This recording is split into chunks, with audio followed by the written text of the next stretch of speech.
ધર્મગ્રંથો છે એ ધર્મગ્રંથો they are divided in two parts, સ્મૃતિ ધર્મગ્રંથ અને શ્રુતિ ધર્મગ્રંથ. શ્રુતિ ધર્મગ્રંથ જે છે, જેના બી વેદ છે આપણા 4, એ શ્રુતિ ધર્મગ્રંથ છે. શ્રુતિનો મતલબ થાય સુનાહુઆ. એટલે જેટલા બી શ્રુતિ ધર્મગ્રંથ છે એ લખાયેલા નથી, મતલબ કોઈ એના ઓથર નથી, પણ એ જે ઋષિઓ છે અમુક એ ટાઈમના જે બહુ શ્રેષ્ઠ ઋષિઓ હતા, એમની સમાધિ ભાષામાં એમણે એમના આંતરમનમાં સાંભળેલા છે. મતલબ ઋષિઓ એવું કહે છે કે એમને ઈશ્વરે સંભળાવેલા છે, એટલે એમના આંતરમનની અંદર સમાધિ ભાષામાં સાંભળેલા ગ્રંથો છે, પછી એમણે સંસ્કૃતની અંદર લખેલા છે. એટલે એ શ્રુતિ ધર્મગ્રંથ છે, અને બધા વેદ છે એ સ્મૃતિ ધર્મગ્રંથ છે. અને સેકન્ડ જે છે સ્મૃતિ ધર્મગ્રંથ છે, કે જે પોતાના ચિંતનથી અથવા તો પોતાની રીતે વિચારીને જે લખાયેલા છે ધર્મગ્રંથો, એ સ્મૃતિ ધર્મગ્રંથો છે. હવે જે વેદ 4 છે, દરેક વેદની અંદર બી 4 પાર્ટ્સ છે, there are 4 પાર્ટ્સ. એમાં જે ફર્સ્ટ છે સંહિતા, એમાં બધા દેવી દેવતાઓના સ્તુતિના બધા મંત્રો છે. પછી સેકન્ડ પાર્ટ છે બ્રાહ્મણ ગ્રંથ. બ્રાહ્મણ ગ્રંથની અંદર જે બ્રાહ્મણ જે બધી ક્રિયાઓ કરે છે, બધી વિધિ, એના શ્લોક છે. થર્ડ આરણ્યક છે. આરણ્યકની અંદર બધા અલગ અલગ ટાઈપના યજ્ઞો વિશે માહિતી આપેલી છે, અમુક એવી કથાઓ છે જેનાથી યજ્ઞોનું ઇમ્પોર્ટન્સ ખબર પડે. અને લાસ્ટ જે છે ઉપનિષદ. ઉપનિષદની અંદર બ્રહ્મ અને આત્મા વચ્ચે શું સંબંધ છે એ ઉપનિષદની અંદર કહેવાયેલું છે.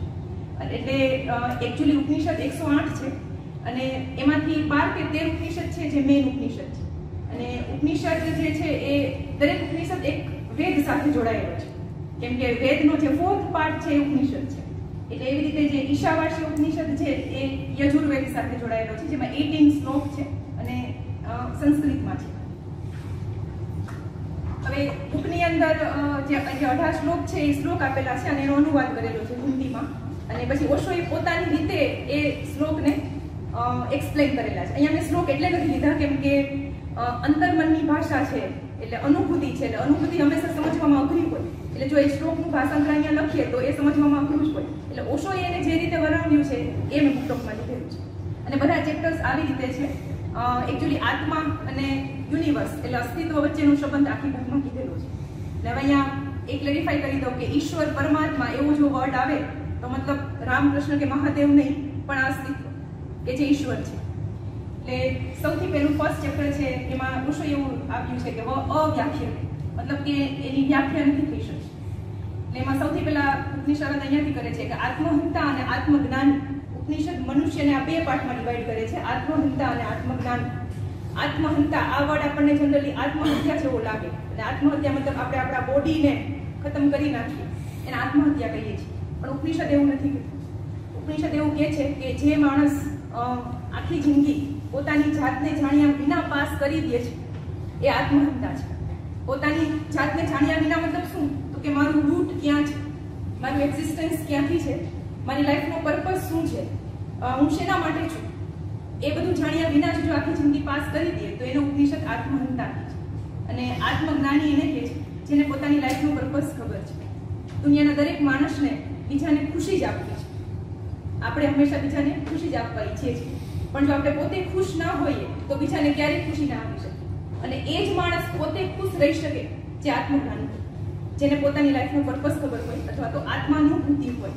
એટલે અહીંયાથી આત્મજ્ઞાની થવા માટેની જર્ની ચાલુ થાય. હવે શ્લોકની અંદર 2 વર્ડ આવે છે, વિદ્યા અને અવિદ્યા. અવિદ્યાનો મતલબ જનરલ સેન્સમાં આપણે કરીએ અજ્ઞાન, અને વિદ્યાનો મતલબ કરીએ જ્ઞાન, પણ અહીંયા એવો અર્થ નથી કરે. અહીંયા અવિદ્યાને પદાર્થ જ્ઞાન કહે છે ઓશો, એટલે ઉપનિષદ કહે છે અવિદ્યા મતલબ એવી વિદ્યા કે જેને જાણી લેવા પછી મારા પોતાનામાં કોઈ ચેન્જ આવતો નથી. એવી વિદ્યા જેને જાણી લીધા પછી હું એવી જ રહું છું જેવી પહેલા. એવી બધી જ વસ્તુઓને, એવા બધા જ જ્ઞાનને ઉપનિષદ અવિદ્યા કહે છે. જેમ કે મેં જાણી લીધું કે ગ્રહોની સંખ્યા કેટલી છે, મેં જાણી લીધું કે પાણીનું ઇક્વેશન શું છે, મેં જાણી લીધું કે સૂર્યથી પૃથ્વીનું અંતર શું છે, પણ એનાથી મારા પોતાની અંદર કોઈ બદલાવ નથી. એવી દરેક વસ્તુને, એવા દરેક જ્ઞાનને ઉપનિષદ અવિદ્યા કહે છે.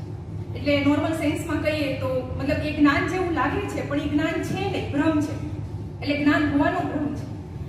એટલે એવા દરેક જ્ઞાનને અવિદ્યા કહે છે. એટલે આમ ટૂંકમાં કહીએ તો સાયન્સ, એટલે અવિદ્યા મતલબ સાયન્સ. સમજવામાં કે સાંભળવામાં થોડું અજીબ લાગે કે because we all are the technology people or science people, એટલે આપણને એવું લાગે કે અવિદ્યા મતલબ સાયન્સ, પણ એનું ક્લેરિફિકેશન બહુ સરસ કરે છે બુકની અંદર. અને વિદ્યા એટલે આત્મજ્ઞાન. આત્મજ્ઞાનનો મતલબ જ એ છે કે જેવું મને ખબર પડી અને હું ચેન્જ થઈ અથવા તો ટ્રાન્સફોર્મેશન થઈ ગઈ. એટલે જેમ જીવન વિદ્યામાં કહે છે કે જાણ્યું ત્યાં સુધી નથી કે જ્યાં સુધી આચરણમાં નથી આવ્યું. એટલે અહીંયા જાણવાનો મતલબ જ એ છે કે જેવું મને ખબર પડી અને આઈ હેવ બીન ચેન્જ, તો એને એ કહે છે વિદ્યા. હવે અહીંયા એવું બી નથી કીધેલું કે અવિદ્યાની જરૂર નથી, ડોક્ટરની જરૂર નથી કે એન્જિનિયરની જરૂર નથી, એવું બિલકુલ નથી કીધેલું. કેમ કે ટેકનોલોજીની બી એક પોતાની એક ડાયમેન્શન છે, એની જરૂરિયાત છે. એટલે વિદ્યાના પોતાના ગુણ છે અને અવિદ્યાના પોતાના ગુણ છે, બેની રિક્વાયરમેન્ટ છે. હવે એક સ્ટેટમેન્ટ સરસ આપે છે कि जो इस विद्या और अविद्या दोनों को एक साथ जानता है वह अविद्या से मृत्यु को पार करके विद्या से अमृतत्व को पार कर लेता है. આ સ્ટેટમેન્ટ આપેલું છે, મેં એઝ ઇટ ઇઝ લખ્યું છે. એમાં એવું કહેવા માંગે છે કે જો આ વિદ્યા એટલે સાયન્સ અને સોરી વિદ્યા એટલે આત્મજ્ઞાન અને અવિદ્યા એટલે સાયન્સ, આ બે વસ્તુને જે એકી સાથે જાણી લેશે એ પાર થઈ જશે. હવે એ બંનેનું ઇમ્પોર્ટન્સ સમજાયું છે કે અવિદ્યાથી મૃત્યુને પાર કરી લેશે. કેવી રીતે? તો સાયન્સની અંદર જેટલી બી આગળ પ્રોગ્રેસ થઈ છે એ બધી વસ્તુમાં આપણે એક જ વસ્તુને ટાળવાની ટ્રાય કરીએ છીએ ને એ છે મૃત્યુ. જેમ કે આપણે સારા રોડ બનાવી દીધા, એટલે આપણી લાઈફમાં જેટલી બી કમ્ફર્ટનેસ વધારવાની ટ્રાય કરીએ છીએ એ કઈ ડાયરેક્શનમાં કે મારી લાઈફ કમ્ફર્ટેબલ થઈ જાય અને મારી એજ વધી જાય, મારો લાઈફ સ્પાન વધી જાય. પહેલા 10 બાળકો જન્મતા તો એમાંથી એકાદું કે 2 બાળક જ જીવતા, બાકી બધાની ડેથ થઈ જતી. આપણે નવી ડિસીઝ જેટલા બી નવા ડિસીઝીસ થયા છે બધાની આપણે વેક્સિન ફાઇન્ડ આઉટ કરીએ છીએ, મતલબ રિસર્ચ એટલું બધું કરીએ છીએ, એટલી બધી મેડિસિન્સ ડેવલપ કરીએ છીએ. અંતે શું કરવા ઈચ્છે છે? મૃત્યુને ટાળવા ઈચ્છે છે. અને ફ્યુચરમાં એવું બની જાય કદાચ કે આપણે મૃત્યુને સાવ ટાળી બી શકીએ. હવે એવું ઓછો એટલે કહે છે કે નેચરલ ડેથ એટલે શું? તો કે નોર્મલ સેન્સમાં જોઈએ તો બોડીની અંદર જે કોષો મરે છે અને એની સામે મતલબ આપણે એટલું પોષણ ના આપીએ તો શરીરના ઓર્ગન્સ છે બધા વીક થવા માંડે ધીમે ધીમે. અને એક ટાઈમ આવે કે ઓર્ગન વીક થઈ જાય છે એટલે બોડીની ડેથ થઈ જાય. એટલે ભવિષ્યમાં એવું બને કે આપણે મૃત્યુને સાવ ટાળી દઈએ. પણ એનાથી શું? મૃત્યુને ટાળવા. એટલે જો સાયન્સની ડાયરેક્શનમાં જેટલા આગળ વધશું તો કોઈ એક દિવસ એવો આવે કે જ્યારે મૃત્યુને હું ટાળી શકીશ, પણ એનાથી અમૃત નહીં મળે. હવે એવું શું કામ કે છે કે અમૃત નહીં મળે? તો કે ચાલો મૃત્યુને ટાળી દીધું, પહેલા માણસ 70 વર્ષ જીવતો તો હવે 700 વર્ષ જીવશે. પણ જે ભૂલી 70 વર્ષ કરતો તો હવે 700 વર્ષ કરશે. પહેલા 70 વર્ષ ગુસ્સો કરીને જીવતો તો હવે 700 વર્ષ ગુસ્સો કરીને જીવશે. પણ એનાથી જીવનનો સાર નહીં મળે. એ જીવનના સારની અનુભૂતિ તો આત્મજ્ઞાનથી થશે. એટલે મૃત્યુને ટાળવા માટે સાયન્સ ઇટ ઇઝ ઓકે, પણ જીવનની પ્રાપ્તિ કે આત્માની પ્રાપ્તિ કે પરમાત્માની પ્રાપ્તિ તો વિદ્યાથી જ થશે. એના માટે બીજો કોઈ ઓપ્શન નથી. હવે આપણને આખો દિવસ એવું લાગે છે કે હું જ આ બોડી છું, જે જીવન વિદ્યામાં જીવ બે વસ્તુને અલગ કરી છે. તો એવું શું કામ થાય છે? મતલબ કન્ફ્યુઝન શું કામ થઈ ગયું છે આટલું બધું? તો એની વચ્ચેનું કારણ બતાવે છે. આત્મા અને શરીર વચ્ચે એક અન્ડરસ્ટેન્ડિંગ છે. આખા દિવસની અંદર બહુ બધા ઈશારાઓ મને મળે છે કે મને એવા ઈશારાઓ મળે છે કે હું બોડી છું. કેવી રીતે? તો કે ઘટનાઓ બધી બોડીમાં થાય છે, અનુભૂતિ આત્મામાં થાય છે. જેમ કે ભૂખ લાગે છે બોડીને, પણ હું જ્યારે ભોજન કરું છું ત્યારે મજા મને આત્મામાંથી આવે છે, અંદર અનુભૂતિ આત્મામાં થાય છે. મને કંઈ વાગે છે તો બોડીને વાગે છે, પણ અનુભૂતિ આત્મામાં થાય છે. એટલે દિવસમાં કેટલી વસ્તુઓ એવી થાય છે કે જે ઘટનાઓ બધી બોડીમાં બને છે, અનુભૂતિ આત્મામાં થાય છે. એટલે હંમેશા એવું લાગ્યા કરે છે કે હું બોડી છું, પણ આખા દિવસમાં એક બી વખત એવો ઈશારો નથી મળતો કે હું આ બોડી નથી. એટલે બે વચ્ચે એટલું પેલું કનેક્શન છે અને બેનું ઇમ્પોર્ટન્સ છે. શું કામ? કેમ કે ઘટનાઓ બોડીમાં બને છે, બોડી વિના આત્મામાં કોઈ અનુભૂતિ ના થઈ શકે. એટલે કહેવાય કે ચેતનાના લેવલ ઉપર આગળ જવા માટે જે અનુભૂતિની જરૂર હોય એ વિધાઉટ બોડી થઈ જ ન શકે. એટલે કોઈ વિધાઉટ બોડી કોઈ આત્મા હોય કે સોલ હોય તો એ એના ચેતનાના લેવલ ઉપર જ્યાં હોય ત્યાં જ એનાથી આગળ ન વધી શકે. એટલે એવું કહેવાય કે બોડી હેલ્ધી હોય. હેલ્ધી બોડીનો મતલબ જ શું છે? તો કે એ સોલને હેલ્પ કરે ચેતનાના લેવલ ઉપર આગળ જવા માટે. એનો યુઝ જ એ છે. અતિક્રમણ છે આવું ચેપ્ટર છે. હવે આત્મતત્વ વિશે બહુ સરસ વાત કરી છે. આ ચેપ્ટરમાં મારું ફેવરિટ ચેપ્ટર છે આખી બુકનું. જે આત્મતત્વ છે સ્થિર છે આપણામાં, બિયોન્ડ મતલબ બોડીથી બિયોન્ડ હું કોઈ રિયાલિટી છું એ જે તત્વ છે આત્મતત્વ એ સ્થિર છે. અને સ્થિરતા માટેની મતલબ આપણી બહુ બધી ડેફિનેશન્સ આપેલી છે. કોઈ વૃક્ષ હોય તો એમાં લીવ્સ હોય, બ્રાન્ચીસ હોય, ફ્રૂટ્સ હોય. એ વૃક્ષ આખી જિંદગી એવું સમજી શકે કે આ બ્રાન્ચીસ છે, ફ્રૂટ્સ છે, લીવ્સ છે, એ જ હું છું. અને એની જડો જે રૂટ્સ છે એ જમીનમાં છે, દેખાતા નથી બરાબર, ત્યાં સુધી ક્યારેય પહોંચી જ ના શકે. આપણી હાલત બી આવી છે. આપણા જે વિચારો છે એ આપણા લીવ્સ છે અને આપણી ઈચ્છાઓ છે આપણી બ્રાન્ચીસ છે. ને હું એવું સમજી શકું લાઈફ ટાઈમ કે મારી ઈચ્છાઓ અને મારા વિચારો છે એ જ હું છું, પણ હું આત્મતત્વ છું. અને એ આત્મતત્વ એટલે મારી જડ મારા આત્મતત્વમાં છે અને આત્મતત્વની જડ આ અસ્તિત્વમાં છે અથવા તો આ પરમાત્મામાં છે. હવે આજુબાજુ આપણે સમાજમાં જોઈએ અથવા તો આપણી લાઈફમાં જોઈએ તો એક આખો દિવસ દરેક ક્ષણ માટે એક પરિવર્તનનું ચક્ર ચાલે છે. અને એવું કોટ બી છે કે જો લાઈફમાં કંઈ બી પરમેનન્ટ હોય તો એ છે ચેન્જ. એટલે દિવસમાં આપણા બોડીમાં બી ઇવન આખો દિવસ એટલા બધા ચેન્જીસ થાય છે અને આપણી આજુબાજુ બી બહુ બધા ચેન્જીસ થાય છે.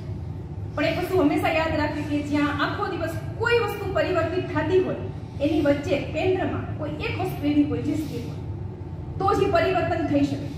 એક્ઝામ્પલ સરસ આપે છે ઓશો, વ્હીલનું એક્ઝામ્પલ આપે છે. વ્હીલ છે કારનું એ ફરે છે જેનાથી કારની જર્ની થઈ શકે. વચ્ચે એક ધરી હોય છે જે ક્યારેય ફરતી નથી. ધરી સ્થિર હોય તો જ વ્હીલ ફરી શકે. અને વ્હીલના ફરવાનું રહસ્ય એ ધરીની સ્થિરતામાં છે.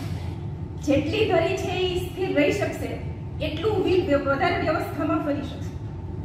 એટલે બીજું એક વંટોળિયાનું એક્ઝામ્પલ આપે છે સાયક્લોન. સાયક્લોનમાં જે ફરતું ફરતું કોઈ બી વસ્તુને બી ઉપર ઉપાડી લે એટલી શક્તિ હોય છે. એ સાયક્લોનની વચ્ચે એક એવી સ્પેસ હોય છે જેને હવાની ધરી કહેવાય, જે એ વંટોળિયાથી અનટચેબલ હોય છે. એ વંટોળિયો એટલે જ ફરી શકે છે કેમ કે વચ્ચે ધરી સ્થિર છે. એટલે ગમે ત્યારે પરિવર્તન હોય, આખો દિવસ પરિવર્તન એટલું બધું લાઈફમાં થાય છે કેમ કે અને આપણે આખો દિવસ દોડી શકીએ છીએ, આખો દિવસ કામ કરી શકીએ છીએ કેમ કે મારી અંદરનું આત્મતત્વ સ્થિર છે. અને આ પરિવર્તનનું ઝાડ એટલે ચાલે છે કેમ કે જે પોતે અપરિવર્તિત છે, સ્થિર છે. હવે આ સ્થિરનો મતલબ સમજાવે છે. સ્થિર એટલે શું? સ્ટેટિક. સ્ટેટિક મતલબ કે એવું સ્થિર કે તળાવમાં કોઈ જળ ભર્યું છે અને સ્થિર છે એવું સ્થિર. એની સ્થિરતા એની પૂર્ણતામાં છે. એ આત્મતત્વ પૂર્ણ છે. પૂર્ણ છે મતલબ એમાં ચેન્જના કોઈ સ્કોપ જ નથી. કોને પરિવર્તિત કરી શકાય? જેમાં અવકાશ હોય પરિવર્તન કરવાનો, પણ આત્મતત્વ તો પૂર્ણ છે. જે કઠિન પૂર્ણતા જીવન વિદ્યાની અંદર આત્મતત્વની કહે છે એ અહીંયા ઓશોએ કીધી છે. પૂર્ણ છે મતલબ એમાં કોઈ પણ જાતનો ચેન્જ પોસિબલ, એને વધારે ઘટાડી શકાતું નથી. પૂર્ણનો મતલબ જ એ છે કે એમાંથી આખે આખું બહાર કાઢી લો તો બી એટલું જ રહે અને એમાં ગમે તેટલું એડ કરો એટલું જ રહે, એમાં કોઈ ચેન્જ ના થાય. હવે આ જે આત્મતત્વ છે ઇન્દ્રિયો અને મનની દોડથી પરે છે અથવા તો પૂર્વ છે. આ આત્મતત્વ છે એને ઇન્દ્રિયોથી નહીં પકડી શકે.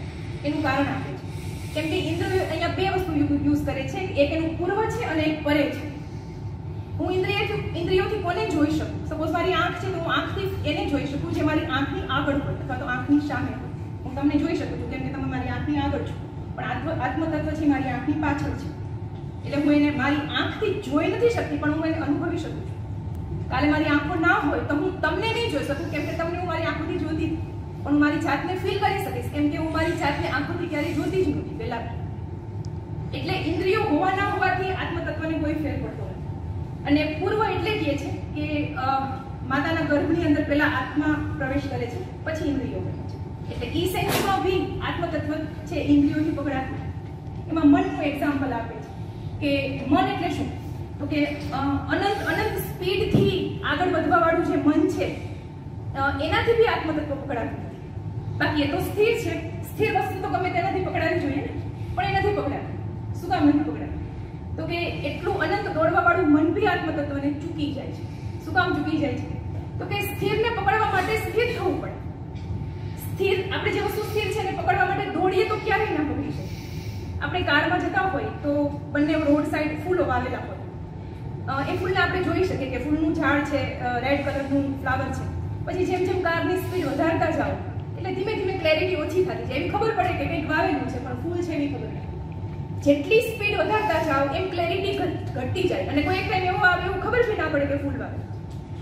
પણ ધીમે ધીમે જેમ સ્પીડ ઘટાડતા જાઓ એમ ક્લેરિટી વધતી જાય કેમ કે ફૂલ તો એની જગ્યાએ સ્થિર છે, હું થાઉં. અને જ્યારે હું મારી કારને ઊભી રાખી દઉં ત્યારે હું ફૂલને જેવું છે એવું જોઈ શકું. જે સત્યનો મતલબ છે, રિયાલિટીને જેવી હોય એ જોવી એ સત્ય છે.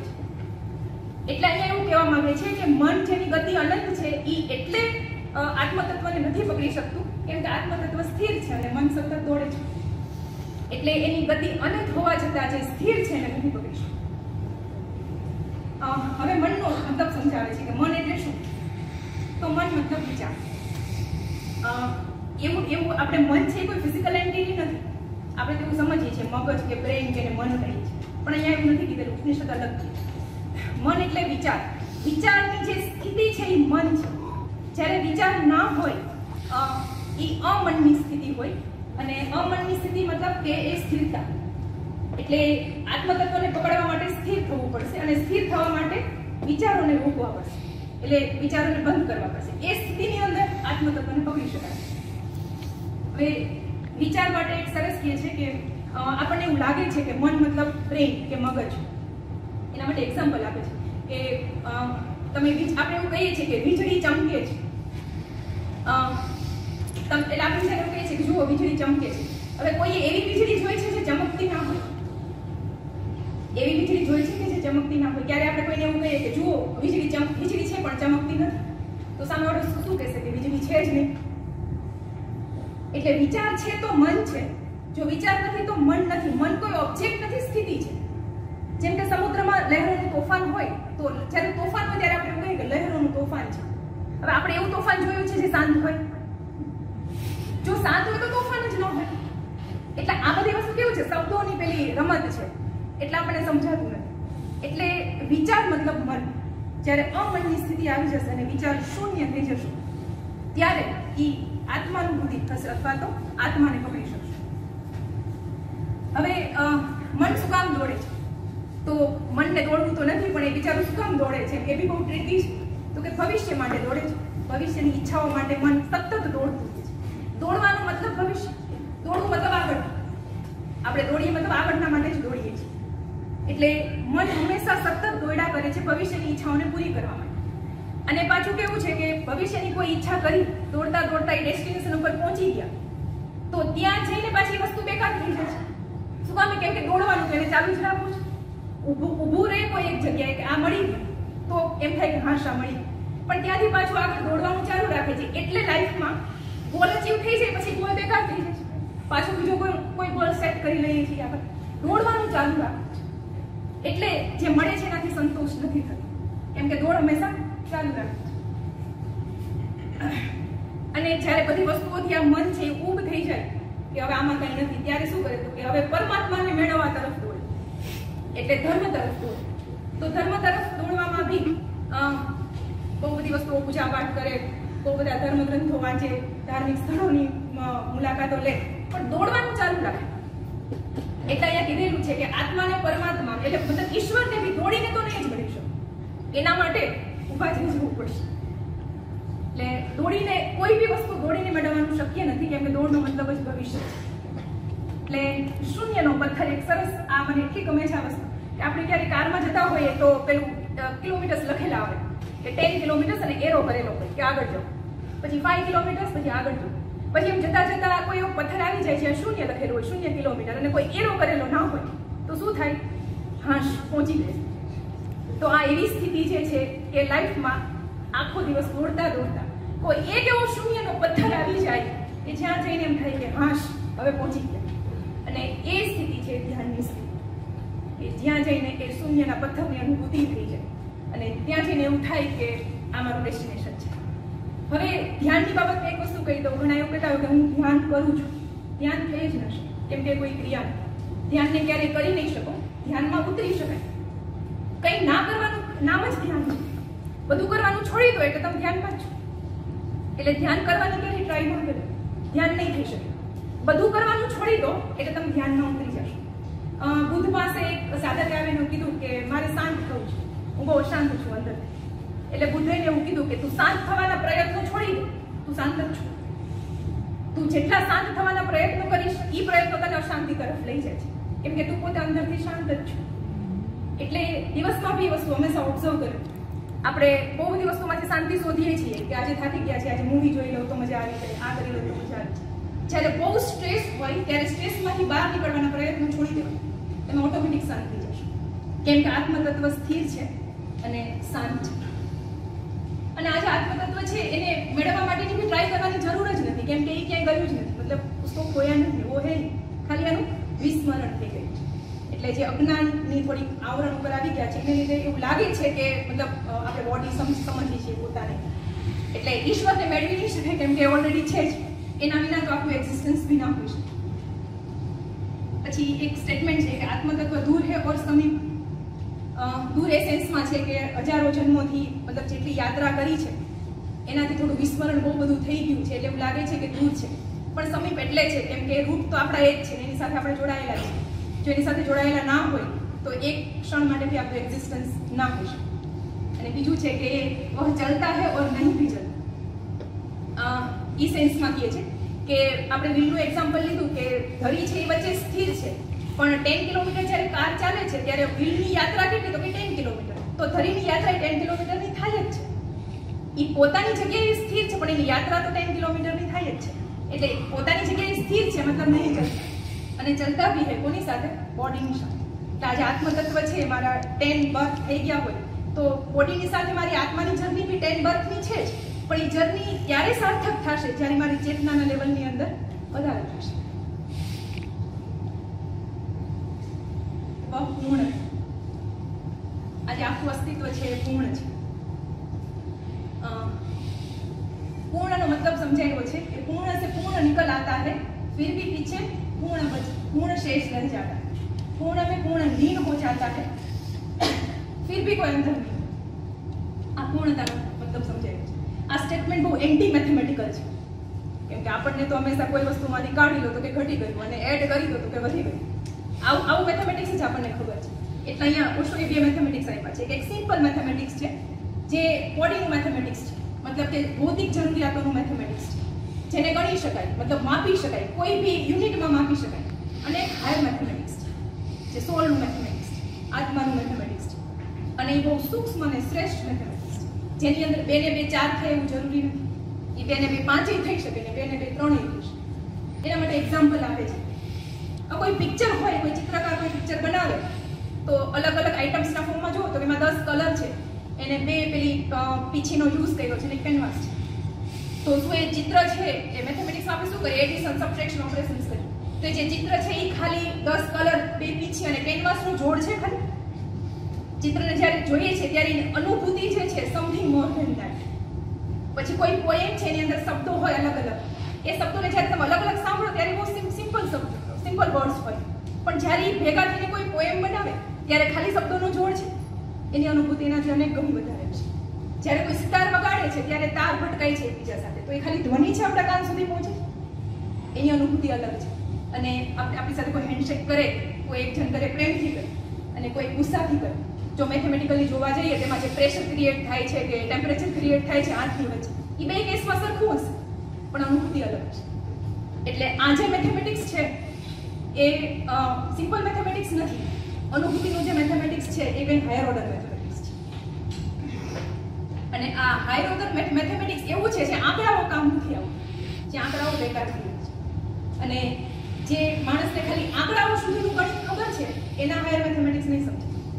એના માટે હાયર મેથેમેટિક્સને સમજવા માટે ઓર પૂર્ણતાનો જે નિયમ છે ઉપર કીધેલો છે કે પૂર્ણમાંથી પૂર્ણ કાઢી લે તો બી એટલું જ બચે, એડ કરી દો તો બી એટલું જ બચે. એને સમજવા માટેના ડાયમેન્શન બે જ છે, એક પરમાત્મા અને એક પ્રેમ. કેમ કે આખા અસ્તિત્વની અંદર એક અસ્તિત્વ પૂર્ણ છે અને એક પ્રેમ પૂર્ણ છે. આ બે સિવાય આ હાયર મેથેમેટિક્સ નહીં સમજે. પ્રેમ માટે કીધેલું છે પ્રેમ ही पूर्ण है. સંબંધોની અંદર ક્યારે આપણે એવું લાગે છે કે સપોઝ હું મારા બાળકને પ્રેમ જેટલો વધારે કરતી જાઉં મારામાંથી ઓછો થઈ ગયો, એવું લાગે ક્યારે? સંબંધોમાં ક્યારે એવું નથી લાગતું કે હું સામેવાળાને પ્રેમ કરું તો મારામાંથી ઓછો થઈ ગયો, એવું ક્યારે નથી લાગતું. અને સંબંધોની અંદર તો જેમ તમે પ્રેમ આપતા જાઓ એમ તમારામાં વધતો જાય એવું લાગે. એટલે એકચ્યુઅલી વધતોય નથી કેમ કે પૂર્ણ છે એટલે વધી ના શકે, પણ તમારામાં પ્રેમની ગહેરાઈ વધી જાય.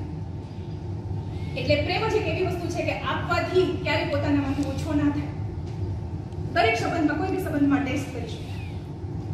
હવે આપણે જે સમજીએ, પણ આપણા કેસમાં તો એવું નથી. રૂટીનના આપણા જે રિલેશનશિપ્સ છે એમાં તો આપણને બહુ જ ઇન્સિક્યોરિટી છે બધા રિલેશન્સ. ઇવન જ્યારે ફર્સ્ટ બેબી આવે ત્યારે વાઇફ હસબન્ડને બી એવું થાય કે પ્રેમ ડિવાઈડ થાય. 3 ફ્રેન્ડ હોય કે 4 ફ્રેન્ડ હોય તો એક ફ્રેન્ડને હંમેશા ચિંતા રહેતી હોય કે બીજા 3 ક્લોઝ થઈ જશે તો મારા તરફનું ટેન્શન ઘટી જશે.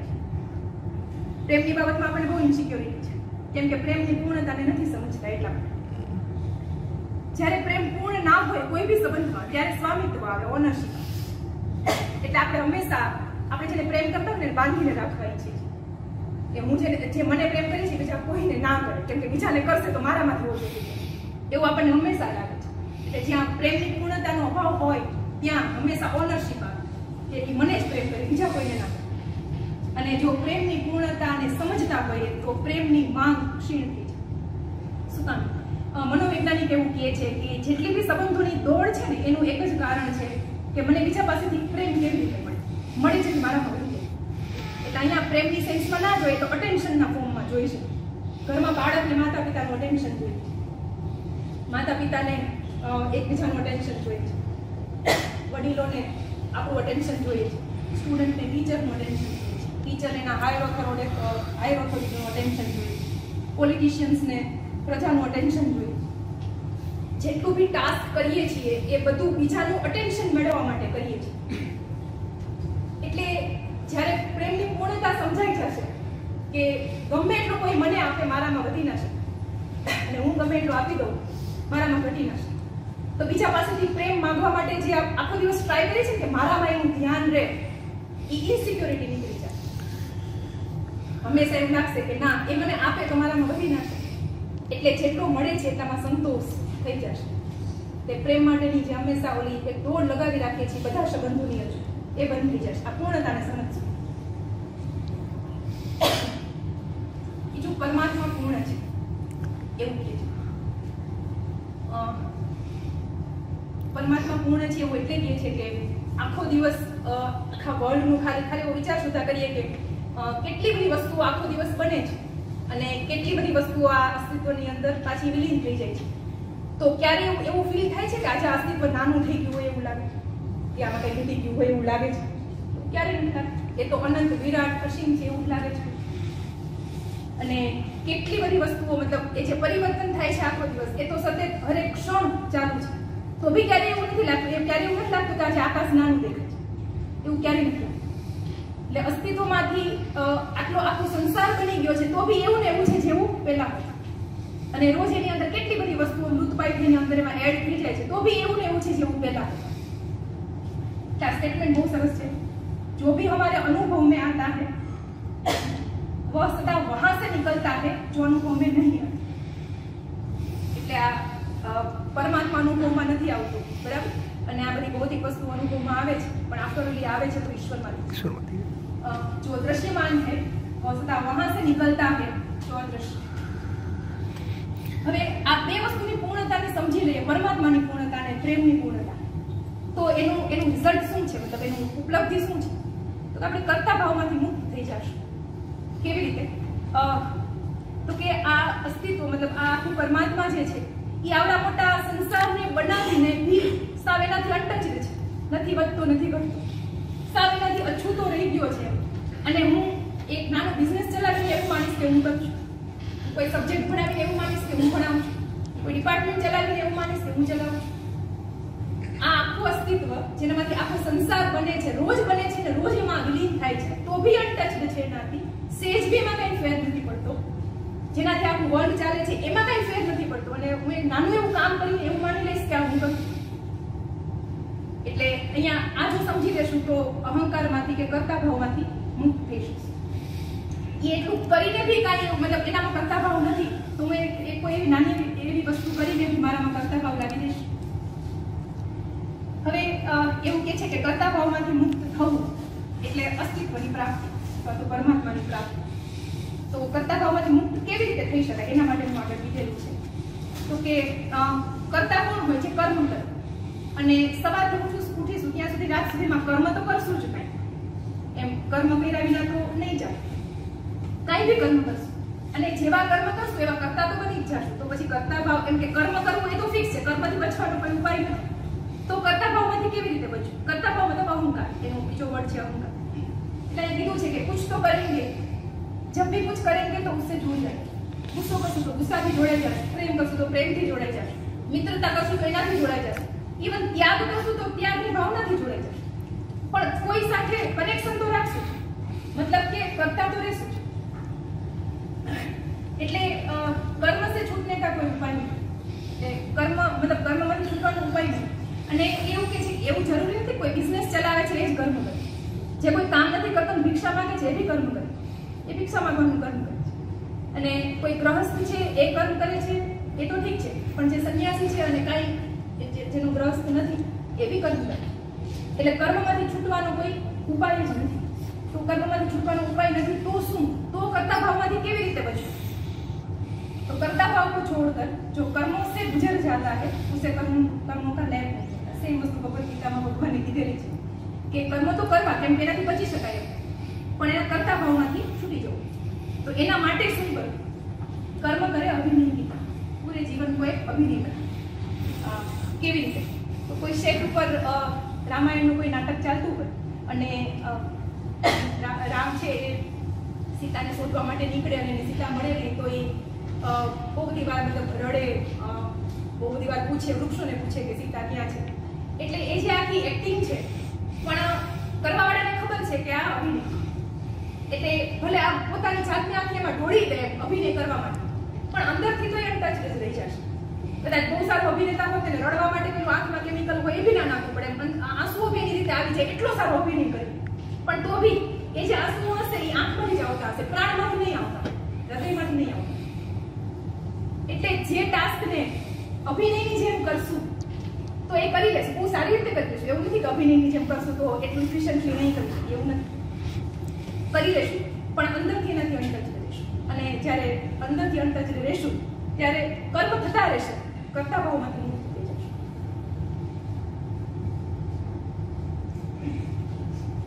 ભવ પરમ ભોગ હે. અહીંયા ભોગનો મતલબ આનંદ છે. આપણે વર્ડ્સને એટલા ઇન્ટરચેન્જેબલી યુઝ કરીએ છીએ. અહીંયા ભોગનો મતલબ આનંદ છે. હવે આ ઈશાવાસ્યોપનિષદની ઓલી આધારભૂત ઘોષણા છે કે તમારું કાંઈ નથી, બધું ઈશ્વરનું છે. ઈશ્વરનું છે એટલે અસ્તિત્વનું છે. માનવું તો ગમે નહીં, કેમ કે આપણને તો બહુ બધું મમત્વ છે. મારું ક્વોલિફિકેશન, મારું ડેઝિગ્નેશન, મારું નામ, મારો વંશ, મારું મકાન, મારી કાર, બહુ બધું મારું.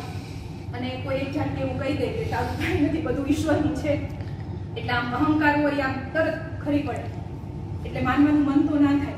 હવે આખું સમજાવે છે કે એવું શું કામ છે. જીવનની બે મોટી ઘટનાઓ, બર્થ અને ડેથ. એટલે એવું કહે છે કે मेरा जन्म मेरी स्वीकृति पर निर्भर नहीं, मैंने जब भी अपने को पाया जन्मा हुआ पाया. એટલે મારો જે બર્થ છે એમાં મને કોઈ પૂછ્યું નહોતું કે મારા સૃષ્ટિમાં આવું છે કે નહીં, એટલે મારા બર્થ પર મારો કોઈ કંટ્રોલ નથી. અને ડેથ જે આવશે જે મને પૂછીને નહીં આવે એના ઉપર મારો કંટ્રોલ. તો જીવનની બે મોટી ઘટનાઓ જેની વચ્ચે હું મારા કર્મોથી આ જીવનને હું ભરું છું. હવે એના બે એન્ડ જ તારા પોતાના નથી, તો વચ્ચેનું જીવન કે એના કર્મો તારા કેવી રીતે થઈ ગયા એવું ઓશો કહે છે. પણ એન્ટ્રી ને એક્ઝિટ બે ઉપર તારો કંટ્રોલ નથી, તો વચ્ચે જેટલા બી કર્મો કરે છે એ કર્મોને તું પોતાના કેવી રીતે સમજી શકે? कुछ भी तो हमारा निर्णय नहीं है.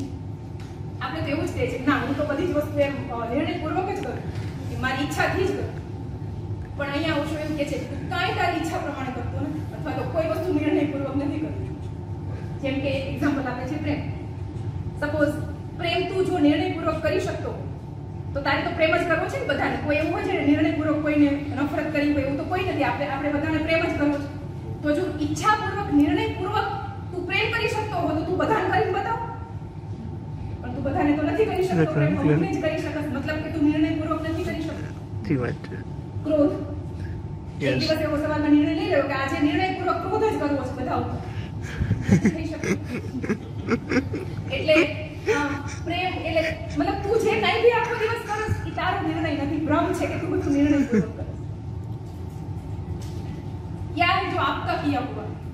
અહીંયા સરસ એક્ઝામ્પલ આપે છે કે ખાલી વિચાર સુધા એવો કરવો કે આપણું બોડી જે ઓટોમેટેડ વેમાં છે એ ઓટોમેટેડ વેમાં નથી, બધું આપણે જાતે જ કરવું પડે. આપણને તો એવો અહંકાર છે કે હું તો કરી લઉં બધું.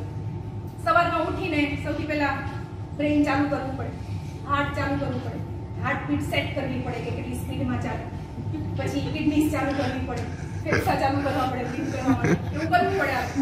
પછી પાણી શોધવું પડે, એટલે એચ અને હાઇડ્રોજન ને ઓક્સિજન ને બાજુમાં લઈને પાણી બનાવવું, ઓક્સિજન શોધવો પડે બ્રીથ કરવા માટે. એક ખાલી વિચાર સુધા આવું કરીએ કે કરવું જ હોય તો તું આ બી કરી લો. એટલે તારું કરેલું કંઈ પછી તારે એ બી તારું કરેલું જ હોય તો તું તારો બાળક રહીશ, પછી હું યંગ કેટલો ટાઈમ રહીશ, કેટલો ટાઈમ વૃદ્ધ થાય, પછી સારી રીતે નથી કરીશ. અને બાળક રહીશ, પછી હું યંગ થાય તો મારા બોન્સ છે એ કેટલા વધશે, મારી હાઈટ કેટલી વધશે. એક ખાલી વિચાર કરીએ તો 2 જ મિનિટમાં એવું થાય મારાથી ના થાય. આ તો બધું થાય છે અસ્તિત્વની અંદર એની રીતે, એટલે આપણને વેલ્યુ નથી. અને જ્યારે આવું સાંભળીએ કે ના આટલી બધી વસ્તુ, આ તો ખાલી એક્ઝામ્પલ 2 4 જ આપ્યા, આવું તો દિવસમાં કેટલું કરીએ છીએ.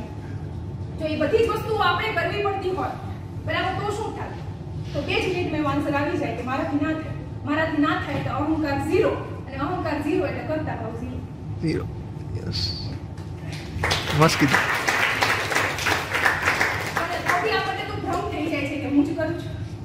भ्रम શું કામ થાય છે? क्योंकि हमें पूरा वक्त ऐसा लगता है कि विकल्प है. जीवन विद्या में कर्म स्वतंत्रताનો ટોપિક છે ને, અહીંયા સરસ સમજાય કે આપણને હંમેશા એવું છે કે અમારી પાસે તો ચોઈસ છે, ચાહે તો કરું, ચાહે તો ના કરું. તો અહીંયા બી એવું કીધું છે કે કર્મ સ્વતંત્રતા તો છે, પણ કોના માટે? સપોઝ એવું કર્મ સ્વતંત્રતા છે, તારી પાસે કોઈ એવું મતલબ ઓકેઝન આવ્યો છે કે સવારથી કે એવું નક્કી કરી લીધું છે કે કોઈ તને ખરાબ શબ્દ કહેશે તો તું સામે ગુસ્સો નહીં કરે, મતલબ હેપી જ રહીશ. કર્મ સ્વતંત્રતા છે, મતલબ એ સિલેક્ટ કર્યું છે કે તું સામે ગુસ્સો નહીં કરે. અને એવું કરી શકાશે આખો દિવસ? એટલે સપોઝ એ તમારામાં જ અંદરથી ચાહ આવી છે કે ઈચ્છા આવી છે કે હું ગુસ્સો નહીં કરું, શાંત રહીશ. એ શું એકદમ અચાનક આવી ગઈ છે? એમ એક્ઝામ્પલ આપે છે કે બુદ્ધ અને મહાવીર એવું નક્કી કરે કે આ કોઈ સાધક આવશે તો એને આપણે ગાળો દેશું, તો શું એના હાથમાં છે કે એ ગાળો દઈ શકે? ક્યારેય નહીં દઈ શકે. શું કામ નહીં દઈ શકે? કેમ કે જે વસ્તુ આપણે નક્કી કરીએ છીએ એ બી ક્યારે નક્કી નથી થઈ શકે.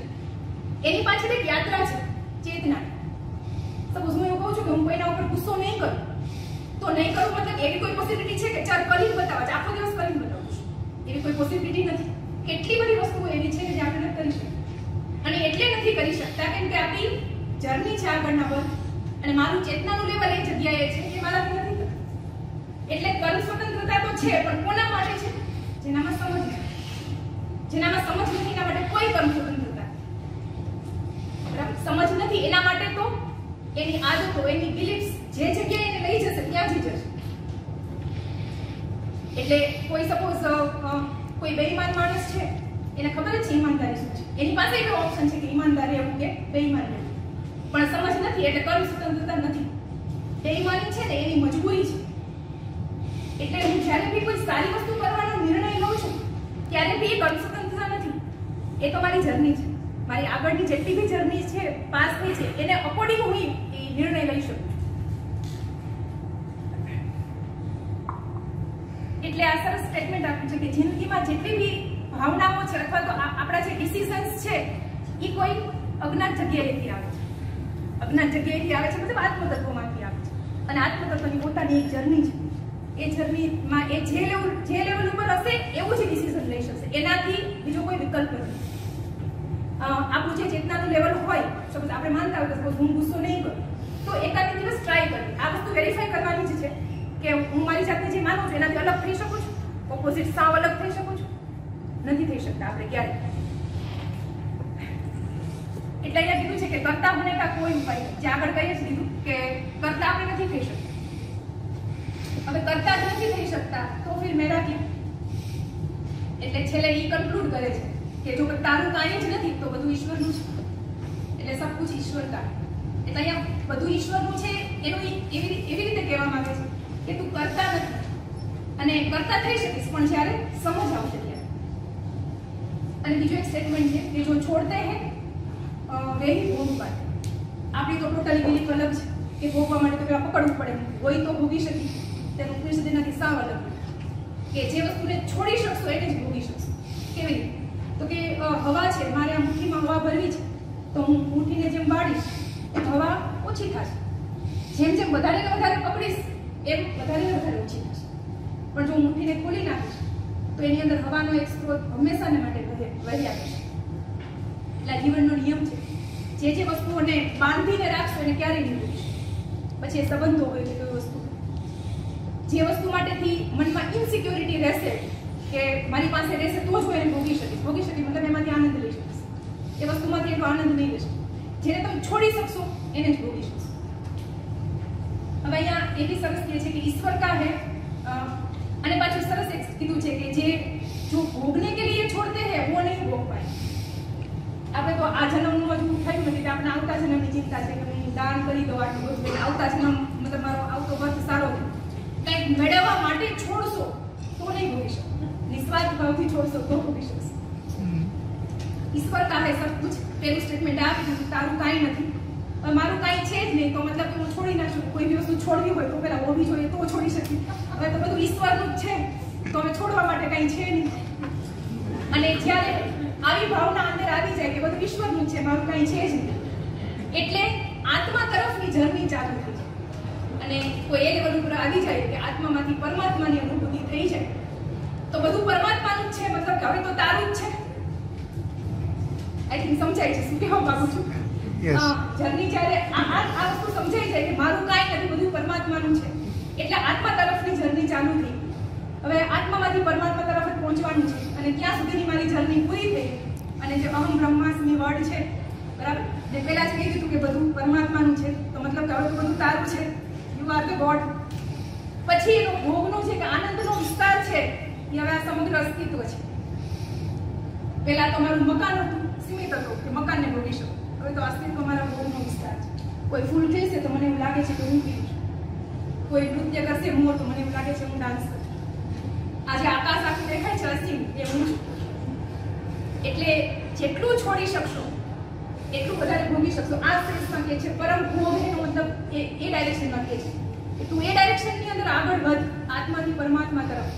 એટલે હવે આખું અસ્તિત્વ તારું છે, એ તારા ભોગનો વિસ્તાર છે. સમત્વ મનુષ્યની અંદર, સંબંધોની અંદર જે સૌથી મોટામાં મોટો પ્રોબ્લેમ છે એ ઘૃણા છે, એટલે નફરત. ને અહીંયા સ્ટેટમેન્ટ આપે છે कि जब व्यक्ति समस्त भूतों में स्वयं को और स्वयं में समस्त भूतों को देखने लगता है तभी घृणा का अंत होता है. અહીંયા ભૂતનો મતલબ છે એક એક કણ. અહીંયા ખાલી ભૂતનો મતલબ એવો નથી કે હ્યુમન બીંગ, આખું અસ્તિત્વ, એના માટે વર્ડ યુઝ કર્યો છે ભૂત. આપણો જે પ્રેમ છે એ ઘૃણાનું એક સ્વરૂપ છે, એવું ઓશો કહે છે કે પ્રેમ તો બહારથી દેખાય છે, એટલે છે ઘૃણા, એની ઉપર ખાલી પ્રેમનું આવરણ છે. કેમ કે આપણો પ્રેમ ગમે ત્યારે ઝીરો થઈ જાય છે. આપણને બર્થડે હોય ને ગિફ્ટ ના મળે તો આપણે તરત એવું લાગે કે પ્રેમ ઘટી ગયો, અને ગિફ્ટ મળી જાય તો એવું લાગે તો એની અંદર ઘણું વધી ગયું. એટલે ગમે ત્યારે પ્રેમ છે એ ઘૃણામાં કન્વર્ટ થવા માટે રેડી જ હોય. એટલે અત્યારનો જે પ્રેમ છે એ ઘૃણાનું જ સ્વરૂપ છે, ઉપર આવરણ ખાલી પ્રેમનું છે. હવે એવું કહે છે કે જ્યારે હું બધાની અંદર મારી જાતને અને મારામાં બધાને જોવા માંડીશ ત્યારે ઘૃણાનો અંત થઈ જશે. જો એવું નથી કહેતા કે પ્રેમ પ્રગટ થશે, પ્રેમ પ્રગટ ના થઈ શકે. પ્રેમ શાશ્વત છે, એ હોય છે. પ્રેમ ક્યારેય પ્રગટ ના થઈ શકે, એ શાશ્વત છે, અસ્તિત્વની જેમ એ ઓલવેઝ હોય છે. એટલે એવું કહે છે કે ઘૃણાનો અંત થઈ શકે. ઘૃણા છે કે પ્રેમ ખાલી પાછળ ઢકાયેલો છે, દેખાતો નથી, બાકી છે જ ઓલવેઝ. કોઈ ઝરણું હોય ને વચ્ચે પથ્થર મૂકી દે એટલે થોડી વાર માટે પાણી બંધ થઈ જાય, પણ એનો મતલબ એવો નથી કે પાણી નથી. એટલે પ્રેમ તો છે, જેટલા અહીંયા વર્ડ યુઝ કર્યો છે, ઘૃણાનો અંત થાય છે. હવે એવું કરવા માટે ખુદ કો દર્પણ બનાવવું, પોતાની જાતને અરીસો બનાવી દેવાની જરૂર છે, જેથી મારી અંદર સમસ્ત અસ્તિત્વને હું જોઈ શકું. અને અસ્તિત્વને દર્પણ બનાવી દેવાની જરૂર છે, જેથી બધું મને એમાં દેખાય. હવે એના માટે એક સ્ટોરી છે સરસ. એક ઈરાની બાદશાહ હતો, એના દરબારમાં એક ચીની ચિત્રકાર આવ્યો અને એને કીધું કે હું બહુ સરસ ચિત્રો બનાવું છું. તો બાદશાહે કીધું કે મારા દરબારમાં બી કાંઈ ચિત્રકારોની કમી નથી એમ, તો કે તો આપણે કોમ્પિટિશન કરીએ. તો દરબારનો જે શ્રેષ્ઠ ચિત્રકાર હતો એની વચ્ચે અને આ ચીની ચિત્રકાર વચ્ચે કોમ્પિટિશન રાખે, અને કેવું કે બંને એક એક દિવાલ ઉપર ચિત્રો બનાવે, અને ચિત્રો બનાવે એના માટે 6 મહિનાનો ટાઈમ. અને ચીની ચિત્રકારે એવું કીધું કે હું મારું ચિત્ર 6 મહિના પછી જ બતાવીશ, વચ્ચેથી નહીં બતાવું. એટલે રાજાએ પૂછ્યું તારે શું શું જોઈએ છે ચિત્ર બનાવવા માટે? તો મારે કંઈ નથી, કલર્સ બી નથી જોતા, પીછી બી નથી જોતી, કંઈ જ નથી જોતું. તો 6 મહિનાનો ટાઈમ આપ્યો, અને જે ઈરાની ચિત્રકાર હતો એને તો બહુ બધી મહેનતથી, બહુ બધા કલર્સથી એકદમ આમ બધું જ ચિત્ર બનાવ્યું દિવાલ પર. અને ચીની ચિત્રકાર બેના પેલા પિક્ચર ઉપર પડદો હતો, એટલે ચીની ચિત્રકાર જે છે એને એ રોજ સવારમાં પેલા પડદાની પાછળ જાય અને એકલો જ જાય, કાંઈ લીધા નહીં, અને પાછળ રાતે નીકળે ત્યારે બિચારો એકદમ થાકી ગયો. પણ ના, એના હાથમાં કંઈ કલર હોય, એના કપડામાં બી કંઈ કલર ના હોય, લાગે નહીં કે ચિત્ર બનાવે. પછી 6 મહિના પૂરા થયા એટલે પડદો ઉઠો બે ઉપરથી, તો રાજાએ પેલા ઈરાની ચિત્રકારનું ચિત્ર જોયું તો બહુ સરસ અદ્ભુત ચિત્ર. પછી ચીની ચિત્રકારનું ચિત્ર જોયું તો સેમ એ જ ચિત્ર જે ઈરાની ચિત્રકારે બનાવ્યું એ જ ચિત્ર એ દિવાલ ઉપર દેખાય. એટલે એવું કીધું કે દેખાયું, પણ કેવું દેખાયું તો કે દિવાલમાં 20 ફૂટ અંદર દેખાય ચિત્ર. એટલે રાજાએ પૂછ્યું કે આ તે શું કર્યું છે? તો કે મેં ચિત્ર નથી બનાવ્યું, મેં આ દિવાલને દર્પણ બનાવી દીધું છે. એ દર્પણ બનાવવામાં માહિર ઘસી ઘસીને દિવાલને અરીસો બનાવ્યો. એટલે સામે જે ચિત્ર હતું એવું સેમ દેખાય, પણ એ ચિત્ર તો 2D હતું, 2 ડાયમેન્શન. ને આને અરીસો એવી રીતે બનાવ્યો કે 3D માં કન્વર્ટ થયું. એટલે હતું એનાથી બી અદ્ભુત દેખાવા. એટલે ઓરિજિનલ દિવાલ ઉપર હતું એ તો 2D હતી, પણ એની મતલબ જે અદ્ભુતતા હતી એ જ્યારે સામે રિફ્લેક્ટ થઈ અરીસાની અંદર તો એનાથી અનેક ગણી. એટલે અહીંયા ખુદને દર્પણ બનાવવાથી વસ્તુઓ જેવી છે એનાથી અનેક ગણી ડેપ્થમાં સમજી શકાશે. પછી કે છે કે હમ ચારો તરફ વહી દેખતે હૈ જો હમ હૈ. એટલે આપણા વિચારો છે ને, અહીંયા એક્ઝામ્પલ એ આપે છે કે બાર પડદો છે, પ્રોજેક્ટર અંદર આપણા વિચારોને આપણે આખો દિવસ પ્રોજેક્ટ કરીએ છીએ બહાર. એટલે બહાર જો કોઈ ખરાબી દેખાય છે તો પેલા અંદર છે, બાકી બહાર ખરાબી દેખાય નથી. આપણે એવું વિચારી શકીએ જે દિવસે આપણે ખુશ હોય, એકદમ ખુશ હોય, ત્યારે ક્યારે એવું લાગે છે સમાજમાં બહુ અવ્યવસ્થા છે? એવું નથી લાગતું. બહુ દુઃખી હોય ત્યારે બધી જગ્યાએ અવ્યવસ્થા છે. આપણે સોંગ એવા સાંભળીએ દુઃખી હોય, પણ જે દિવસે બહુ ખુશ હોય એ દિવસે બધું બરાબર જ લાગે. એટલે આપણે એ જ જોઈએ છીએ જે આપણે છીએ. કોઈ બેઈમાન અંદરથી હોય તો એને બહાર બેઈમાની દેખાય. એટલે જ્યાં સુધી પોતાની અંદર આત્માની અનુભૂતિ નથી ત્યાં સુધી બહાર પરમાત્મા મળી શકે એવી કોઈ શક્યતા નથી. પોતાની અનુભૂતિ થશે તો બહાર ઈશ્વરને જોઈ શકશે. ખુદ કો દર્પણ બના દેને સે સબ મોહ और शोक का अंत हो जाता है. હવે મારી જાતને અને જે મૂળ ઉર્જા જે છે, સાયન્સ બી એવું કહે છે કે હવે તો ઉર્જા છે, પદાર્થ જેવું કંઈ નથી. તો પણ એ કણની અંદર એ મૂળ ઉર્જા છે. એટલે કોઈ વૃક્ષમાં જે ઉર્જા છે એ જ ઉર્જા મારામાં છે. ઇવન એ જ ઉર્જા કોઈ નોન લિવિંગ થિંગ્સમાં બી એ જ ઉર્જા છે, કોઈ પથ્થરમાં બી એ જ ઉર્જા છે. એટલે જ્યારે પોતા એવું જે સેન્સ ઓફ બિલોંગિંગનેસ આવે એ આવી જશે કે બધામાં હું મારી જાતને જોઉં છું તો પછી મોહ નહીં થાય. મોહ ક્યારે થાય? મારું ને તારું હોય તો મોહ. પણ મારાથી જે મારાથી અલગ નથી એનાથી મને ઇન્સિક્યોરિટી ના થાય ત્યારે. એટલે જ્યારે બધામાં પોતાની જાતને જોઈ શકશું ત્યારે મોહ નહીં થાય. અને જો મોહ ના થાય તો શોક ક્યારેય ના થાય. શોક ત્યારે થાય મોહ તૂટે તો શોક. એટલે જ્યારે બધામાં પોતાની જાતને જોવા મળશું તો મોહ અને શોકમાંથી મુક્ત થઈ જશે.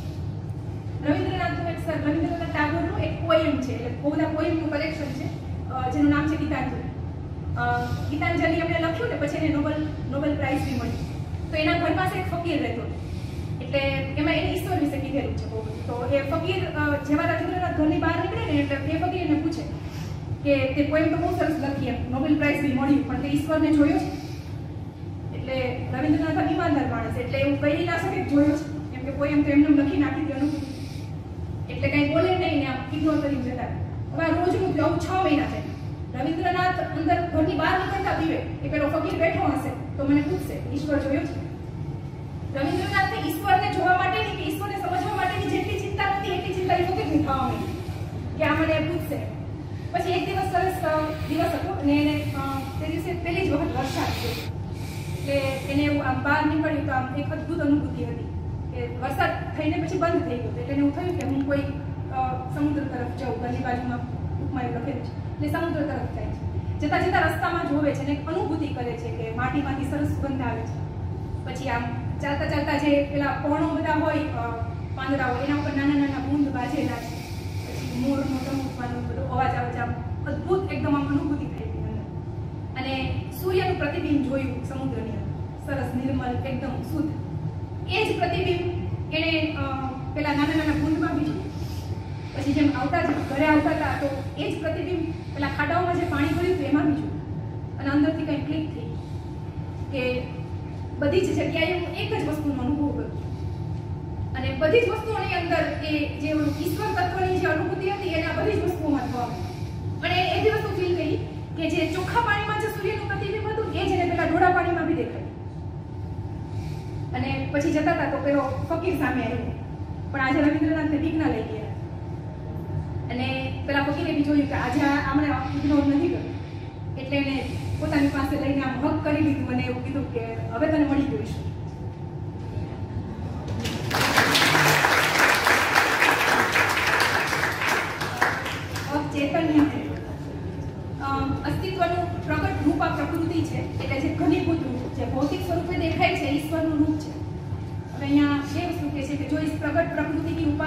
रखे वह अंधकार में प्रवेश करते। प्रकट प्रकृति એટલે આપણી ઇન્દ્રિય, એટલે ભૌતિક ચીજ વસ્તુઓની જે આપણે ઉપાસના કરીએ તો આપણે અંધકારમાં ધકેલાઈ જઈએ, કેમ કે એનો કોઈ અંત નથી। जो कर्म प्रकृति की उपासना में रखे वह महाअंधकार में प्रवेश करे। कर्म प्रकृति मतलब अहंकार। आखा दिवस में जेटली बी एक्टिविटीज करीए छीए जेनाथी આપણો કર્તા ભાવ વધે છે, એવું લાગે છે કે મને કરું છું, તો એ મહાઅંધકારમાં, એનાથી બી વધારે અંધકારમાં પ્રવેશ કરે। અહીંયા જે જીવન વિદ્યાની અંદર પશુ અને હ્યુમન બીઈંગ વચ્ચેનો જે ડિફરન્સ કીધો છે, સેમ વસ્તુ અહીંયા કીધેલી છે કે પશુની જે જરૂરિયાતો છે સીમિત છે, એને ખાવાનું મળી રહે, પીવાનું મળી જાય, તેની યાત્રા પૂરી, અને મતલબ એ આગળના દિવસની ચિંતા ન કરે। પણ અહંકાર છે અને પાછું પશુઓ છે એનું જે કંઈ બી છે પ્રકૃતિગત છે, જ્યારે અહંકાર આપણો નિર્મિત કરેલો છે, પ્રકૃતિગત નથી। અને અહંકાર એક એ છે કે એનો મજા હંમેશા બીજાની આંખોમાં હોય। આપણા અહંકારની તૃપ્તિ બીજા દ્વારા જ થઈ શકે। મારી પાસે કોઈ એકદમ જ્વેલરી બહુ સારી હોય અને હું એવી જગ્યાએ જાઉં કે જ્યાં કોઈ હોય જ નહીં જોવાવાળું, તો મને એ પહેરવાનો બી બહાર લાગશે, કેમ કે કોઈ મને પૂછ્યું નહીં કે આ એવું છે। એટલે આપણા અહંકારની તૃપ્તિ બીજાના હાથમાં છે, એટલે એની ક્યારેય તૃપ્તિ થતી જ નથી, એટલે આનંદ છે। હવે એવું કહે છે કે આ જે બે વસ્તુ એટલે ઇન્દ્રિયોની જે ઉપાસના કરે છે અને અહંકારની ઉપાસના કરે છે, એ બંનેમાંથી મતલબ એ બંને અંધકારમાંથી કેવી રીતે છૂટી શકાશે? તો જે પ્રકૃતિની ઉપાસના મતલબ ઇન્દ્રિયોની ઉપાસનામાંથી તો છૂટી શકાશે જો આપણી જરૂરિયાતો की सीमा को पहचान ले। જે સમૃદ્ધિનો ભાવ જીવન વિદ્યામાં કીધો છે, અહીંયા કીધેલું છે કે પોતાની જરૂરિયાતને આઈડેન્ટિફાઈ કરી શકાય તો મને હંમેશા સમૃદ્ધિ ફીલ થાય, બાકી એવું લાગે કે ઘટે છે ઓલવેઝ। અને આ જરૂરિયાતો બધાની અલગ હોઈ શકે, એટલે એનાથી તમે આ ઇન્દ્રિયોની ઉપાસનામાંથી બચી શકશો અને કર્મ પ્રકૃતિની ઉપાસનામાંથી અહંકારમાંથી જો તો બચી શકશો જો એવું વિચારવાનું છોડી દેશો કે બીજા શું કહેશે, ફોરગેટ અબાઉટ અધર્સ, તો તમે અહંકારની કર્તવ્યની ભાવનામાંથી છૂટી જાઓ। અને એવું કહે છે કે અહીંયાથી એક છલાંગ લગાવવાની જરૂર છે, આ બંને ઉપાસનાઓમાંથી એક છલાંગ લગાવવાની જરૂર છે। તો કોઈ માણસ એવું કહે કે છત ઉપરથી હું નીચે પડું, છત ઉપરથી હું પડી જાઉં નીચે, પણ જમીન સુધી પહોંચવા માટે શું કરવું? તો આપણે એમ લાગે કે એના માટે કાંઈ કરવાની જરૂર નથી, તો પહેલા છલાંગ તો લગાવ, જમીન તને ખેંચી જ લેશે તારી પર, એ વ્યવસ્થા છે આ પ્રકૃતિમાં। એટલે તું આ બે ઉપાસનામાંથી એકવાર છલાંગ લગાવી દે, પછી આ અસ્તિત્વ તને તારી પાસે લઈ જશે, એના માટે કંઈ કરવાની જરૂર નથી।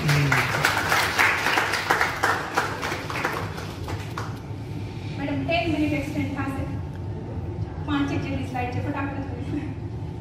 वह स्वयंभू है, આ સમગ્ર અસ્તિત્વ અને જે આત્મતત્વ છે એ સ્વયંભૂ છે, એટલે એને કોઈ બનાવ્યું નથી, એ પ્રગટ છે એની રીતે। અને જે પ્રગટ હોય મતલબ જેને બનાવી ના શકાય એને મિટાવી ના શકાય, એટલે આત્મતત્વ છે અમૃત છે, એટલે આપણે કહીએ કે આત્મા અમર છે, કેમ કે એને આપણે બનાવ્યું, એ સ્વનિર્મિત છે। હવે આ જે આત્મતત્વ છે ને સચ્ચિદાનંદ, આપણે વર્ડ બહુ દિવસ આપ્યો છે, સચ્ચિત અને આનંદ। સત એટલે જે સદાથી છે, જેનું એક્ઝિસ્ટન્સ છે, ચિત્ત એટલે ચેતન, ચેતનને મતલબ કે છે તો ખરા પણ એને એ બી ખબર છે કે એ છે, જેમ કે એક પથ્થર છે તો એ છે પણ એ પથ્થરને એ નથી ખબર કે એ પોતે છે, જ્યારે હું આત્મતત્વ હું છું અને મને એ બી ખબર છે કે હું છું, મને મારી પોતાની અનુભૂતિ છે। અને આનંદ મતલબ એટલું જ નહીં કે હું છું, પણ મને એ બી ખબર છે કે હું આનંદ સ્વરૂપ છું, મતલબ કે મારો ફાઇનલ ડેસ્ટિનેશન આનંદ। આનંદ અને સુખ વચ્ચે શું ડિફરન્સ છે? સુખ ટેમ્પરરી હોય થોડા ટાઈમ માટે, આનંદ પરમેનન્ટ। અને આત્મતત્વ છે અમૃત છે, કેમ કે એને બનાવ્યું નથી એટલે એને મિટાવી બી નથી શકાતું, એ સર્વજ્ઞ છે। હવે સર્વજ્ઞનો અહીંયા સાવ અલગ મિનિંગ ઓશોએ કીધો છે। સર્વજ્ઞનો મતલબ એવો થાય ત્રિકાળ જ્ઞાન, જેને બધી ખબર હોય, જ્યારે અહીંયા સર્વજ્ઞનો મતલબ એવો કે છે કે બુદ્ધને એ ખબર છે કે એનો આનંદ શું છે, કેનાથી સુખી દુઃખી થાય છે બુદ્ધને ખબર છે, પછી બુદ્ધને ક્યાં જાણવાની જરૂર છે કે ગ્રહો કેટલા છે, હિમાલયની ઊંચાઈ કેટલી છે, સૂર્યથી પૃથ્વીનું ડિસ્ટન્સ કેટલું છે, પાણીનું ઇક્વેશન કેટલું। એટલે સર્વજ્ઞનો મતલબ એવો કે છે કે મેં મારી જાતને જાણી લીધી, પછી બીજું કંઈ જાણવાનું બાકી રહેતું નથી, બીજા જાણવા ના જાણવાથી શું ફરક પડે, એવો સર્વજ્ઞનો મતલબ। એટલે અંદર એટલી પૂર્ણતા આવી ગઈ છે કે હું કંઈ જાણું કે ના જાણું એનાથી મારા આનંદમાં કાંઈ ફરક પડતો નથી। એટલે સર્વજ્ઞનો મતલબ એવો છે કે જેને પોતાની આત્માને જાણી લીધી છે સર્વજ્ઞ છે, એના માટે બીજી કોઈ વસ્તુ જાણવાની બાકી જ રહેતી। આઈન્સ્ટાઈનનું એક્ઝામ્પલ આપે છે કે આઈન્સ્ટાઈન છે ગણિતજ્ઞ છે, પણ એ તો પ્રોફેશનમાં ગણિતજ્ઞ છે, એ કઈ રૂટીન લાઈફમાં આખો દિવસ થોડો ગણિતજ્ઞ છે। એની વાઈફને એવું કહે કે તું દુનિયાની સૌથી બ્યુટીફુલ લેડી છો, તો એની વાઈફ એવું ના સમજે કે એને બહુ બધી લેડીને બ્યુટીનો સર્વે કર્યો હશે, એનો કોઈ ડેટા કલેક્ટ કરીને કોઈ ઇક્વેશનમાં મૂક્યો હશે અને ફાઇનલી કોઈ બ્યુટીનું ઇક્વેશન ડિરાઈવ કર્યું હશે, એમાં એના હાઈએસ્ટ પોઈન્ટ થાય છે એટલે એને બ્યુટી પ્રેમ છે એટલે બ્યુટીફુલ લાગે છે. પ્રેમને જાણી લીધો પછી બ્યુટીના ઇક્વેશનને જાણવાની જરૂર નથી. ઈ સેન્સમાં સરળ હતું. એટલે આત્માની અનુભૂતિ થઈ ગઈ છે તો બીજી કોઈ વસ્તુ જાણવાની જરૂર નથી. અને આજે આત્મતત્વ છે શુદ્ધ અને પવિત્ર છે. શુદ્ધ છે એનો મતલબ એવો નથી કે અશુદ્ધ થઈ શકે. અશુદ્ધ થઈ જ નથી યાર. એ રાવણમાં બી એટલું શુદ્ધ છે જેટલું રામમાં શુદ્ધ છે. પણ બહાર અજ્ઞાનને લીધે જે બિહેવિયર બહાર દેખાય છે અજ્ઞાનને લીધે છે. અંદરનું તત્વ હંમેશા શુદ્ધ અને શુદ્ધ પવિત્ર હોય છે. વાહ. અશુદ્ધમાં સદગમય. એટલે મને તમે અહીંયા ઋષિ જે છે આ ઋષિની વાણી છે બધી, કેમ કે નાંતરમંડની અંદર થયેલી છે. એટલે ઋષિ છે એ અગ્નિને એવી પ્રાર્થના કરે છે કે તું મને સત્ય તરફ અસત્ય તરફથી સત્ય તરફ લઈ જાય. હવે અગ્નિને શું કામ પ્રાર્થના કરે છે એનું એક્ઝામ્પલ આપ્યું છે તો કે અગ્નિ છે એ ઉર્ધ્વગમનનું પ્રતીક છે. પાણી હંમેશા નીચે તરફ જાય, અગ્નિ હંમેશા ઉપર તરફ. તમે દિવાલે ઊંધું કરી નાખો ને તો એ જ્વાળા ઉપર તરફ જ છે. એટલે એ ઉર્ધ્વગમનનું પ્રતીક છે. એટલે ઉર્ધ્વગમન મતલબ ચેતનાના લેવલ પર આગળ વધવા માટેનું પ્રતીક છે. પછી શુદ્ધ કો બચા લેતી है, અશુદ્ધ કો નષ્ટ कर देती है. અગ્નિની અંદર હંમેશા અશુદ્ધિઓ બળી જાય અને શુદ્ધ રહી જાય. તપ શબ્દ છે ને અગ્નિ ઉપરથી આવ્યો છે. તપ મતલબ તાપ, તાપ એટલે અગ્નિ. એટલે અંતર્મનની અંદર એટલી બધી અગ્નિ ક્રિએટ થાય, એટલું બધું તાપ ક્રિએટ થાય કે બધી જ અશુદ્ધિઓ બળી જાય અને માત્ર શુદ્ધતા રહી જાય. તપનો એવો મતલબ છે. વિરાટ મેં લીન કરી જે અગ્નિની જ્વાળાઓ જ્યારે તમે જુઓ ને તો તમને એવું લાગે નહીં કે ક્યાં એનો અંત થાય છે. ત્યાં ધીમે ધીમે એની જ્વાળાઓ આકાશની અંદર લીન થઈ જતી હોય એવું લાગે. ઈંધન કો જલાકર ખુદ ભી ખો જાતી. એટલે આપણે લાકડાઓ સળગાવીએ ત્યારે લાકડાઓ જ્યારે સળગી જાય અને લાકડાઓ પૂરા થઈ જાય તો અગ્નિ બી પૂરી થઈ જાય. બાકી બીજાને સળગાવીને જો પોતે બચી રહે તો હિંસા કહેવાય. એટલે એટલું કહે છે કે જ્યારે લાકડાઓ બળી જાય છે તો પોતે બી એની સાથે બળી જાય છે. એટલા પ્રેમ એનાથી સમજાવે છે કે પ્રેમમાં આપણે બીજાને લીન કરીને આપણે પોતે બી એની અંદર વિલીન થઈ જાય. એટલે ઇવન ઈંધણમાંથી તો છે રાખ બી લે છે, અગ્નિમાં એટલું બી નથી બચ્યું. એટલે એ પ્રેમનું પ્રતીક છે. અને દિવ્યતા की ओर इशारा करती. દિવ્ય કોને કહેવાય છે? પોતે દિવ્ય હોય એ તો ફાઇન, પણ બીજાને દિવ્યતા તરફ લઈ જાય એ સાચા અર્થમાં દિવ્ય છે. એટલે અગ્નિ જે છે એ આકાશ તરફ જાય છે. એટલે આકાશ મતલબ અસીમ, એટલે પરમાત્મા તરફ ઈશારો કરે છે.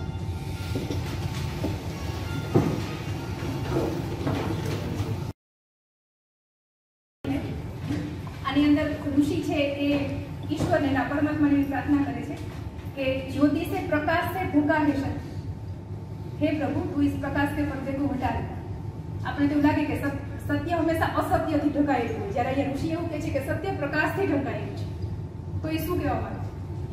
ધ્યાનની કન્ડિશનમાં જે લોકો બહુ આગળ વધી ગયા હોય ને એને પોતાની અંદર એક બહુ પ્રકાશ દેખાય, અને એ પ્રકાશ આ સૂર્યથી હજારો સૂર્ય ભેગા થાય એનાથી બી વધારે હોય. એટલે આ ઋષિ છે એ કન્ડિશન ઉપર પહોંચેલા ઋષિ છે કે અંદર એટલો બધો પ્રકાશ છે એ પાછળ એટલે આત્માની અનુભૂતિ થઈ ગઈ છે. હવે પરમાત્માનું ખાલી મુખ જોવું છે એવું કહે છે કે પરમાત્માની અનુભૂતિ કરી છે, પણ અંદર એટલો બધો પ્રકાશ છે કે એ પરમાત્મા દેખાતા નથી, એ સત્ય દેખાતું નથી. એટલે પ્રકાશ એ સેન્સમાં કીધો છે. પ્રકાશ જ્યારે બહુ વધી જાય ત્યારે અંધકાર થઈ જાય, કે દેખાય નહીં આપણને. બહુ પ્રકાશ વધી જાય ત્યારે આપણે જોઈ ના શકીએ. એ સેન્સમાં અહીંયા કીધેલું છે કે જે સત્ય છે પરમાત્મા એ મતલબ એટલો બધો પ્રકાશ છે કે હું એ પરમાત્મા સુધી પહોંચી નથી શકતો. એટલે એ અસ્તિત્વને પ્રાર્થના કરે છે કે તું એ પ્રકાશના પડદાને હટાવી. એટલે અહીંયા બહુ સરસ સ્ટેટમેન્ટ છે કે જ્યારે તમે આત્મા સુધી પહોંચી જશો અને હવે પરમાત્મા સુધી પહોંચવાની જર્ની કરવાની છે ત્યારે જે છેલ્લો સંઘર્ષ હશે એ પ્રકાશ સાથે હશે, અંધકાર સાથે નહીં હોય. કેમ કે તમે આત્મા સુધી પહોંચી ગયા છો એટલે અંધકાર સાથે તો તમે લડી જ લીધું છે. એટલે છેલ્લો સંઘર્ષ છે એ પ્રકાશ સાથે. અંધકાર કે પાર જાને મેં સંકલ્પ કામ કરતા. એટલે આત્માની અનુભૂતિનો તો તમે સંકલ્પ કરી લીધો, તે તમે જાતે કરી શક્યા, ત્યાં સુધીની જર્ની કરી શક્યા. લેકિન પ્રકાશ કે પાર જાને મેં સમર્પણ કામ કરતા. એટલે પછી પરમાત્મા સુધી પહોંચવામાં સંકલ્પ કામ નહીં કરે, ત્યાં સમર્પણ જ કામ કરશે. એટલે આ પ્રાર્થના કરે છે ઋષિ, કેમ કે હવે પોતાની આ ઇનેબિલિટી થઈ ગઈ છે, પોતે અસમર્થ છે આગળ જવા માટે. એટલે પ્રાર્થના કરે છે કે તું આ પ્રકાશના પડદાને હટાવી. હવે એ શું કામ નથી કરી શકતો, સમર્પણ શું કામ કરી દે છે? તેનું કારણ આપે છે કે આ જે પ્રકાશ છે એટલે આનંદની સિચ્યુએશન છે ને પરમાનંદ સુધી પહોંચવાનું છે. એટલે આનંદની સિચ્યુએશન એટલી સુખદ છે, શાંતિદાયી છે, અમૃત છે, એમ આમ મન નથી થતું હટાવવાનું. કેમ કોઈ ખુશી કોઈ મળી હોય તો આપણે એને હટાવી ના શકીએ, આમ મન ના થાય હટાવવું. એટલે આનંદની પ્રાપ્તિ થઈ ગઈ છે તો ઋષિ પોતે એમ કહે છે હવે હું આમ નિસહાય છું, મારાથી આ ખુશીને આનંદને હટાવી નથી શકાતી. પણ આનંદ બી પરમાત્મા સુધી પહોંચવામાં બાધક જ છે. એટલે એને હટાવવું તો પડશે, તો જ પરમાનંદ સુધી પહોંચી શકાય. પ્રકાશથી અનુભવ તક ધ્યાન લે જાય એટલે આત્માની અનુભૂતિ સુધી ધ્યાનથી થઈ જશે, પણ પછી ધ્યાન એ કામ નહીં આવે. પરમાત્માની અનુભૂતિ કરવા માટે એક જ માત્ર વસ્તુ કામ આવશે, એ છે પ્રાર્થના, એટલે કે સમર્પણ. હવે આ છેલ્લે કહે છે કે હવે આ પ્રકાશ જ્યારે હટી જશે ત્યારે શું દેખાશે? ઋષિ એના આત્મા સુધીની જર્ની કરી લીધી છે, હવે છેલ્લી એક જર્ની બાકી છે પરમાત્મા સુધી પહોંચવા માટે. કે વો સત્ય કેસા હોગા, તેને નામ આપે છે આલોક. એટલે એ સત્ય એવું નહીં થાય કે એ પ્રકાશનો પડદો હટી ગયો અને ઋષિ પરમાત્માના દર્શન કરી લેશે કે સત્યને જોઈ લેશે, એવું નહીં. ત્યારે ઋષિ પોતે સત્ય બની જશે, મતલબ કે પોતે જ પરમાત્મા બની જશે. જેમ પેલો ભગવદ ગીતાનો જે વિભૂતિ યોગ છે એમાં કૃષ્ણ એવું કહે છે કે હું આ છું, બહુ બધી વિભૂતિઓ ગણાવે છે. એટલે ત્યાં જઈને એ સત્યને જાણી લેશે એવું નથી, ત્યાં બે વચ્ચેનો ભેદ મટી જશે. એટલે કહે છે કે એ આલોક મતલબ કેવી સિચ્યુએશન? તો કે ન અંધકાર હોગા ન પ્રકાશ, ન દ્રષ્ટા હોગા ન દ્રશ્ય, ન જ્ઞાતા હોગા ન જ્ઞેય, ન અનુભોક્તા હોગા ન અનુભવ. તો શું હશે? શિવ શૂન્ય.